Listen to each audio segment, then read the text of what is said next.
adalah bagian dari resiko perjuangan, ya, bahwa ketika kita meneliti dokumen orang yang orang terkuat nomor satu, ya inilah resikonya.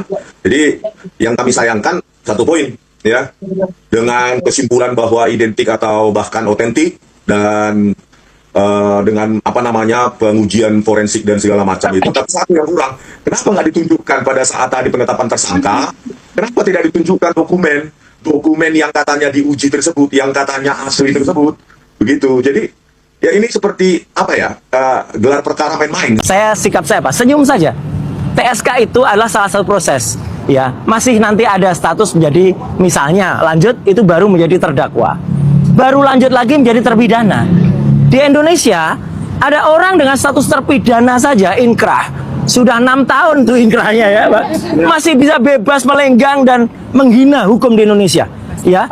Jadi artinya adalah tolong aparat hukum juga fair dan adil dalam hal ini. Roy Suryo dan kawan-kawan jadi tersangka di kasus tudingan ijazah palsu Jokowi. Gua setuju, mereka harus dipenjara jika ijazah Jokowi benar-benar asli, ya. Tapi kalau terbukti di pengadilan ijazah Jokowi palsu, Jokowi harus bertanggung jawab dan harus diadili karena membohongi hampir 300 juta rakyat Indonesia. Tapi janganlah kita teruskan budaya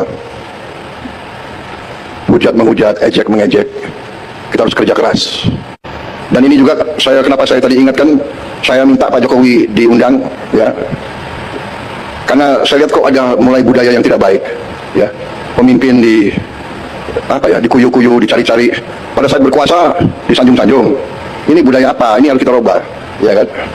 Ini harus kita rubah. Saya bukan Prabowo takut sama Jokowi. Prabowo masih dikendalikan oleh Pak Jokowi. Nggak ada itu. Yang subscribe, semoga rezekinya lancar. Assalamualaikum warahmatullahi wabarakatuh. Kembali lagi di channel Konoha TV.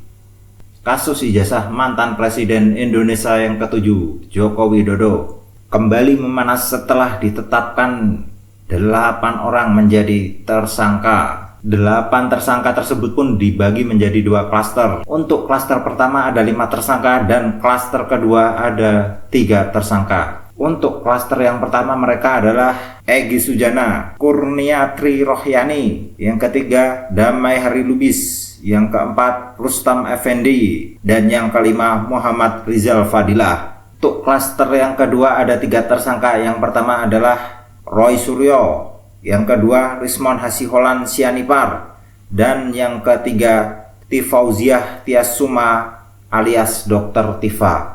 Setelah ditetapkannya Roy Suryo dan kawan-kawan menjadi tersangka, Roy Suryo pun menanggapi, menghargai bahwa dirinya adalah sebagai tersangka karena itu adalah sebuah proses hukum dan masih sangat panjang prosesnya untuk menjadi terpidana. Roy Suryo pun menyinggung geng Solo, yaitu terpidana Sylvester Matutina yang sudah jelas-jelas ingkrah selama 6 tahun, akan tetapi sampai sekarang pun belum dipenjara, yang dimana ada kemungkinan mendapat perlindungan dari Joko Widodo. Sementara Bung Rismon pun menanggapi sudah resiko, ya, karena kita meneliti dokumen orang dan orang tersebut adalah mantan orang nomor 1 di Indonesia.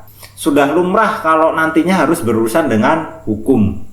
Ditetapkannya 8 orang tim penggugat ijazah Joko Widodo.